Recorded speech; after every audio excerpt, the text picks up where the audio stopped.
The thing that I think is going to be hard is my second question there is that the Eonlake sound. Actually, there are three or four things that you could describe as the Eonlake sound, depending on what's in the Yes. album, right? So Yes, and that's by design. yeah. Yes. And how do I typically make music? I try not to typically do it any one way, but yeah. I'm Howard. I produce music as Eonlake, and it generally involves me and synthesizers, Ableton, and some Eurorack gear and samplers. Because I'm the kind of person who likes to mix up my approach to music and how I start, I don't always do it the same way. And because of the different things that I use probability and randomness for, varies what I do with it. So, for instance, I do use it for idea generation when I have issues with a blank page and the ultimate possibilities. I think the concepts that Eurorack introduced me to were rhythm and note off information and pitch can be separated and treated in different ways. It kind of fed back into my more Ableton-based music and stuff as well. But I tend to use the two things quite differently. If I'm using randomness and probability with regards to rhythm and on-note and off-note, it's because I want the pattern to change. I want it to not necessarily be 100% predictable, but usually I do want it to follow a kind of a groove, but with variances that are a bit too complicated for even me to follow. And the reason for that, I find, is in my head, there's a psychological change that happens when I'm listening to something that I did, and I know every single beat because I programmed it. I find myself listening to it then. I don't know why, but when I don't know what it is, because either it's too complicated for me to follow and I never took the time to learn it, or because there's an element of randomness to it and it's not always the same every take anyway, I can almost sort of detach a little bit more and allow it to be something more like something that someone else has done. That's one thing that I was just thinking about, that it's all using these generative ideas is almost like having another bandmate who's unpredictable and exactly and kind of like exactly. I was just about to say that. And you're like, oh, what's going to happen next? And yes, when I'm using probability and randomness in regards to pitch, and generally with rhythm as well, it is like having another band member, a pseudo band, a very quiet one that doesn't ever argue with you, which is really a bit unusual and possibly would be very scary in a real person. It can really reframe things that you're working on when you allow something to just, you set up conditions for something to play and it comes out with something and it's really not what you were expecting. But for me, it's so often, it makes me hear things, that I want to add. And I generally find as soon as that's happening, I'm off. That's great. I've got something to do. The inspiration is flowing. It's the first sign normally when that happens. And a lot of the time also when I get stuck on things, when I don't really know what else to do, I will just add things that are, automatically generated within some predefined framework and see what happens then. It can make you rework things and make almost like course corrections when you're getting a bit stale and you feel like you're reaching for the obvious. You need to set up rules, don't you, for it to make any kind of musical sense and for it to gel with what you're doing. And the logic, the platforms that have the logic to make those kind of changes are the ones that draw me in, because they can do something that it will add something that I hadn't thought of that I really like, and then I know where I want to go from there. Yeah. And that's your, extra bandmate, factor again. When you're starting to write, do you start in the DAW now, or do you, if you were patching something in the Eurorack, do you then kind of import that into something like Ableton? I've got Ableton synced to my Eurorack stuff. So my Eurorack stuff plugs into a separate mixer, and then I've got a main mixer for the whole studio. The way that I start varies a lot. I'm going to be doing a lot more Eurorack soon because I haven't done it for ages. It was almost like, oh, what else can I add to this track? Oh, yeah, I've got a load of kit behind me that I haven't used for a while.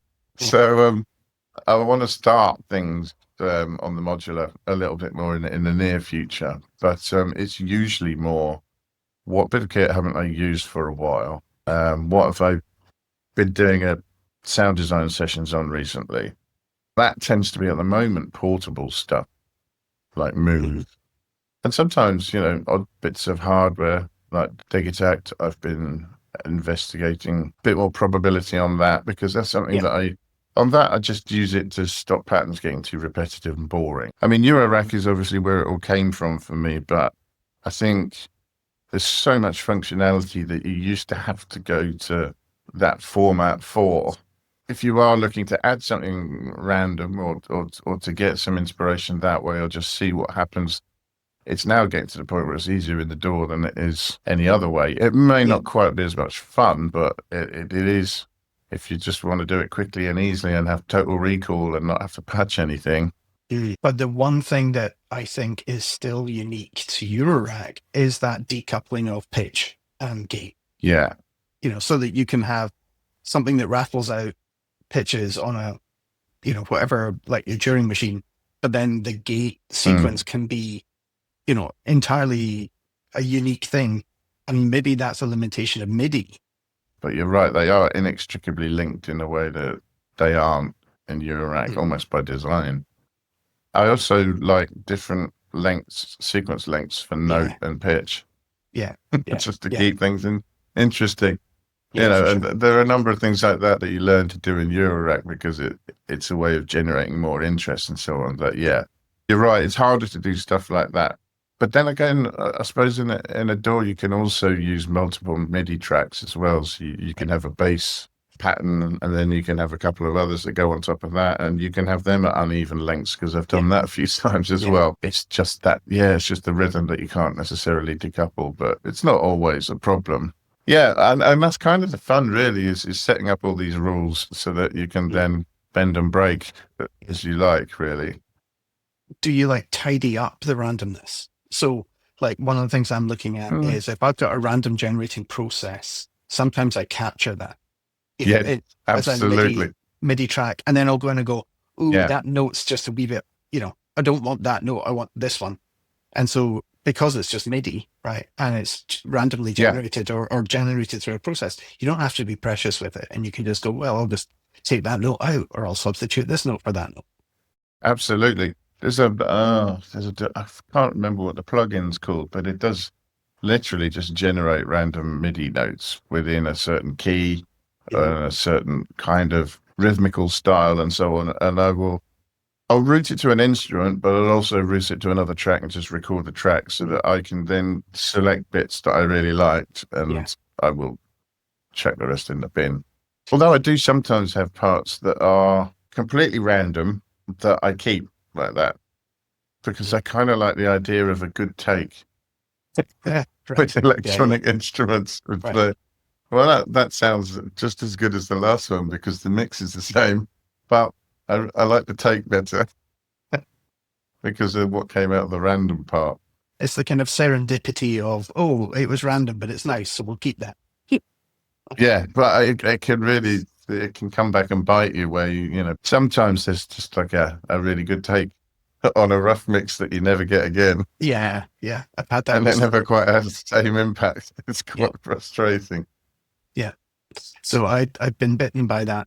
Just like you're saying that I used a Turing machine and I was feeding Turing machine output to various tracks to do drums and bass line and all kinds of stuff. And one of my rough mixes sounded brilliant. Really liked it. Could I recreate it? So okay, we change our workflow now so that we capture the things we like. I mean, I started messing around with irregular clocks to try and make sequences more interesting, to add, so that the moving to the next note was something that was less structured and regimented. And then I thought, okay, well, what happens if you start adding randomness to your clock? then right. then presumably your sequence will advance at random intervals rather than just set or even slightly varying. And that's the kind of stuff I like doing, especially if you have a sequence that isn't entirely deterministic. There is a random element to that, and then there's a random element to your clock as well. I do like it when things are working in parentheses, when you stack these sort of ideas on top of each other to see what comes out.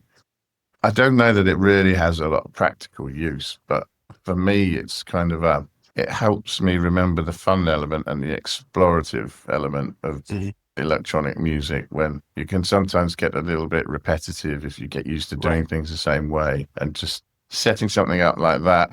It's just a good way of reminding yourself that you're supposed to be having fun and exploring stuff, even if the result isn't great.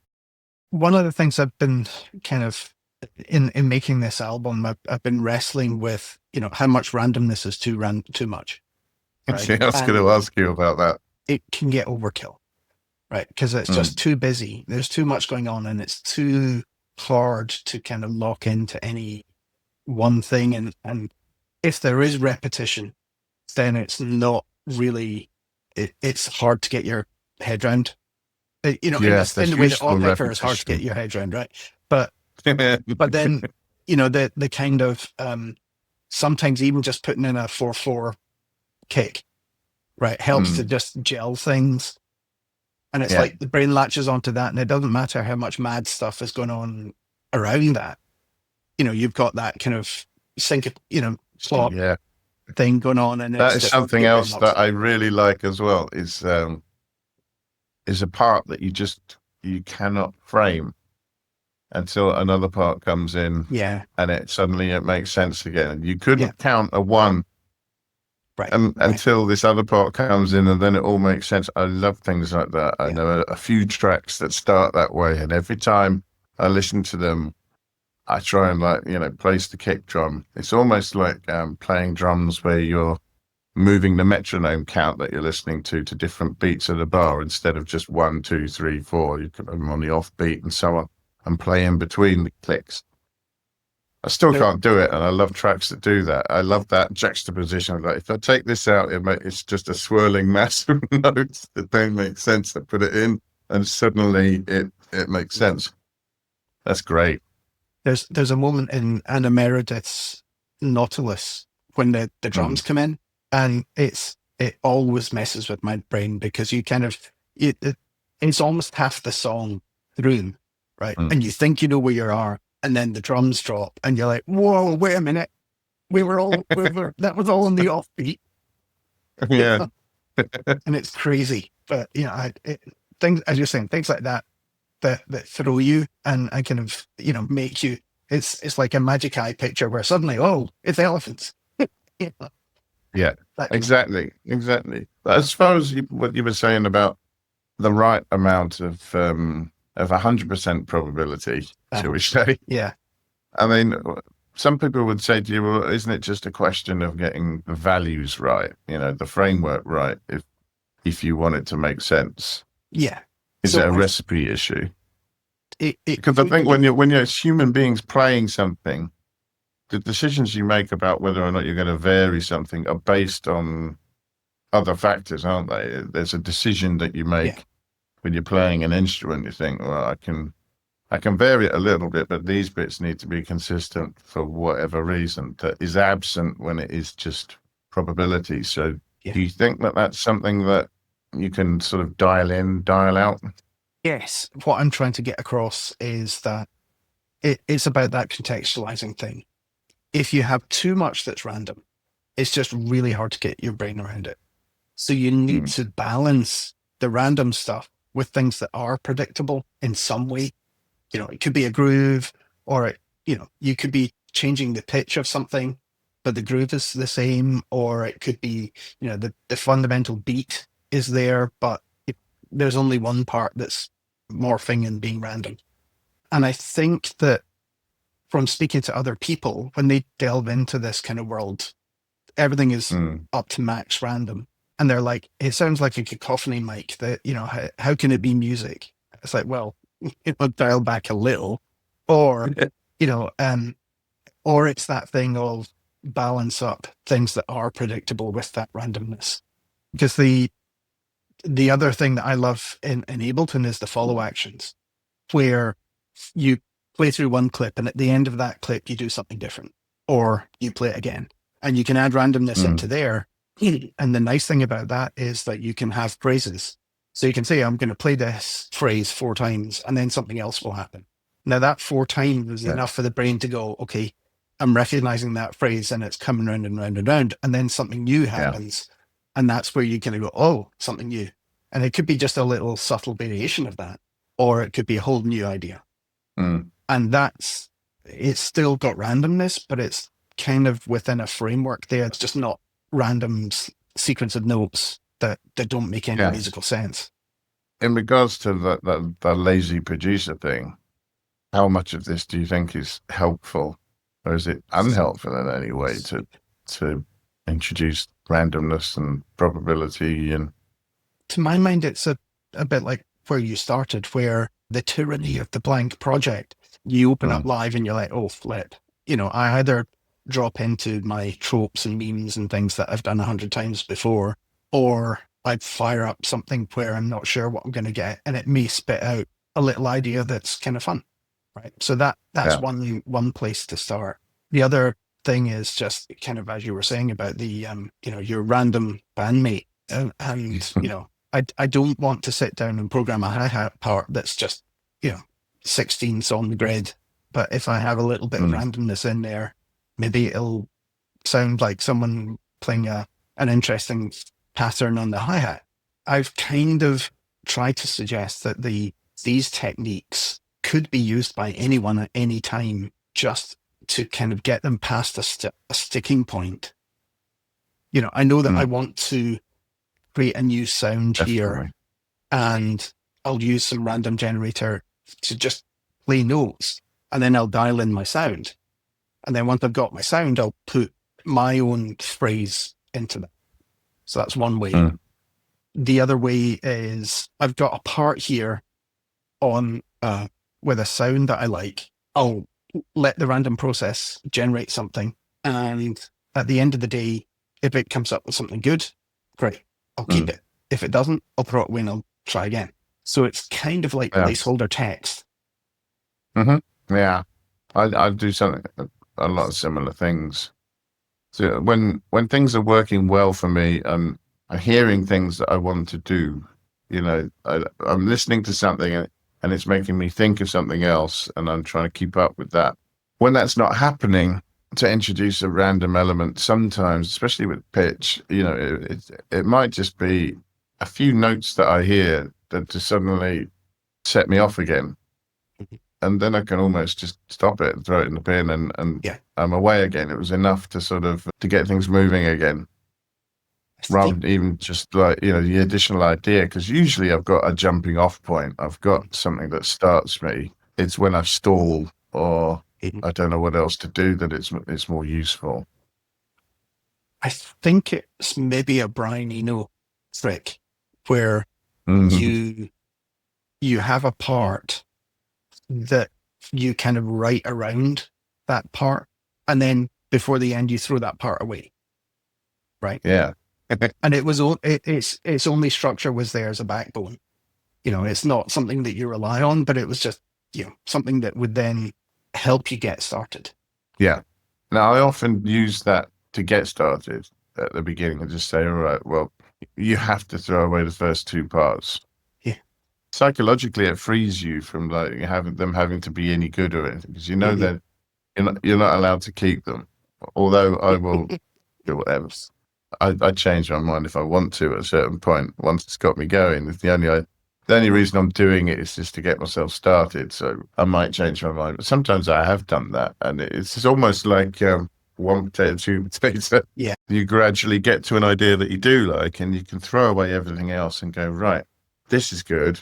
What do we hear happening with this? And that's been really helpful to me. And randomness and probability can figure in that as well, I think.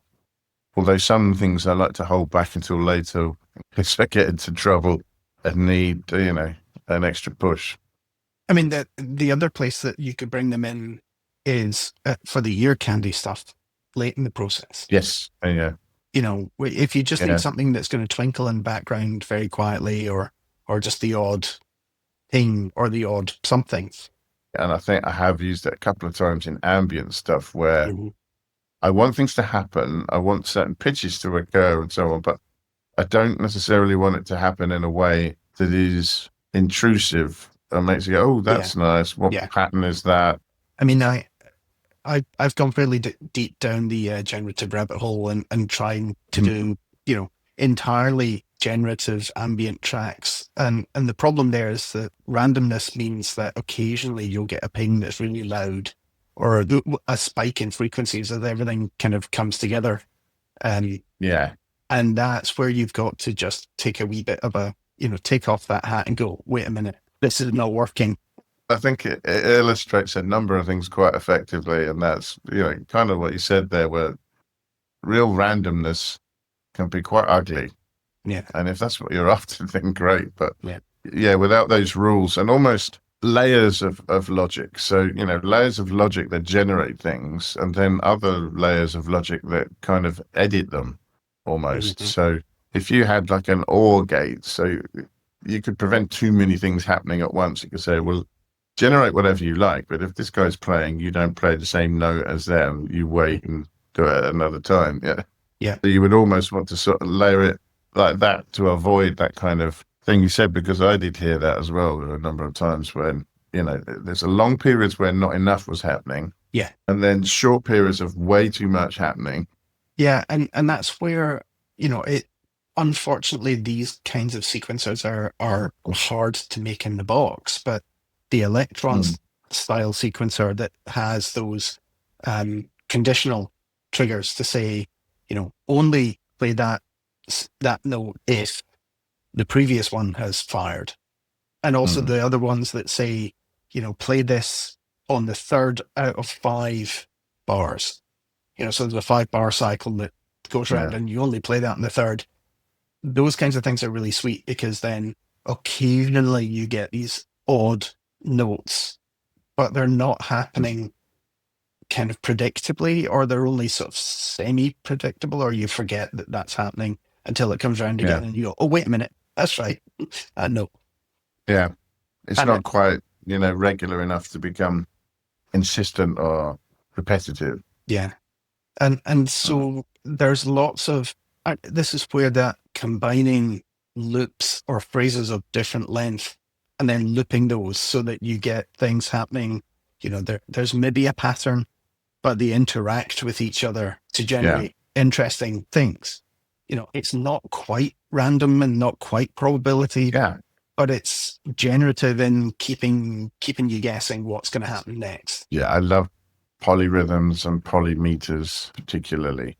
I've got a big Excel spreadsheet where I filled in blocks so that I can see if you've got this many in your pattern, how many it takes to sort of land on the beginning again, and how they interleave, just for that purpose, because I do really like things like that. But almost, you can hear that it's a repeating pattern, but you can't quite frame it because there's a different repeating pattern of a different length happening at the same time. And I love the way that the interplay that you can get between things that way.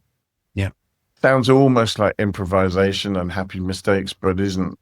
It's, kind of set up to work that way. But yeah, they fascinate me. I wonder if I'll ever get bored with things like that. I don't think so at the moment. If it's done well, it can sound absolutely amazing. So DevKid has got a really sweet example where he used a Fibonacci sequence. So it's like some are odd, some are even. And so things just swirl around in a really, really pleasing way, just as you're saying. But the danger is then you disappear up your own backside, and it, in a maths, all maths and probability, and it's clever, and everyone's got it. Sounds great. Yeah. Although I find I'm always listening to things from a musical point of view. I mean, there are a lot of things that I see people doing that I think, that's very interesting. It sounds awful, but it's, or it sounds interesting, but I wouldn't want to listen to it for any length of time. I'm fascinated in what you're doing, and why you're doing it and what you get, but I am not going to replicate it because I don't think it sounds musical enough. It doesn't float my boat from that point of view. In some respects, some people have listened to my stuff and gone, meh, it's all right. But then when they find out how I've done it, it's like, oh, now it's really interesting. It's like, well, that's not quite what I was after, because... Yeah, exactly. I would want it the other way around completely. Because right. either and that's why I like it, because I listen to it and it sounds beautiful. Often crystalline, and you never know what's going to happen, but you do know it's going to sound good. It's going to be pleasant. It's going to make you think of things. It will transport. But really, when it's a new release, anything, I don't know what's going to happen. Yeah. It's kind of funny to learn that, to a certain extent, nor do you. No, exactly. It'll be what it is. Yeah. But, there's a will at work. I mean, there absolutely is. You can hear it, I guess stuff that appears on the album is already curated. It only gets onto the album if it passes my test. I've probably got another dozen or 20 projects in the folder that haven't made the cut because I've just thought, it's not quite there. So. But I find that's how it works anyway, isn't it? A bit of the 80-20 rule. Yeah. Certainly with me. Maybe more like 90-10.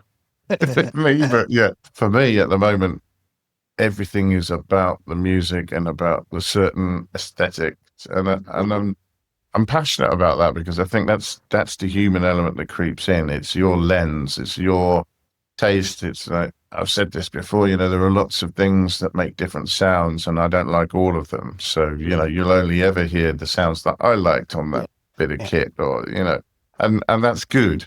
I think that's a good thing because it's almost like your favorite DJ selecting the best tracks or whatever. It's like I'm building and saving and using the best patches that I think that fit in an idea that I have. In a world where, those two letters that we keep hearing about are becoming more and more prevalent, I think looking at music from a human lens and thinking, what is it about this that is human? Yeah. Well, it's the fact that you set it up a certain way. It's those percentages. It repeats in that way. It's that amount of randomness to get that result so that it works, so that it does this for the piece that you're creating, So there's a reason for it. It's not just gratuitous. Right. And the reason for me has got to be, well, does it sound good at the end, Yeah. And that, I think that's absolutely the crux of all of this, that you can be as clever as you like, but you've also got to be an artist and you've got to have some idea of what you want to convey through this, or what you're trying to get, your statement, the feel, the whatever it is you want to get over. Yeah. That sounds like an excellent place to finish with your Eonlake's manifesto for randomness and probability.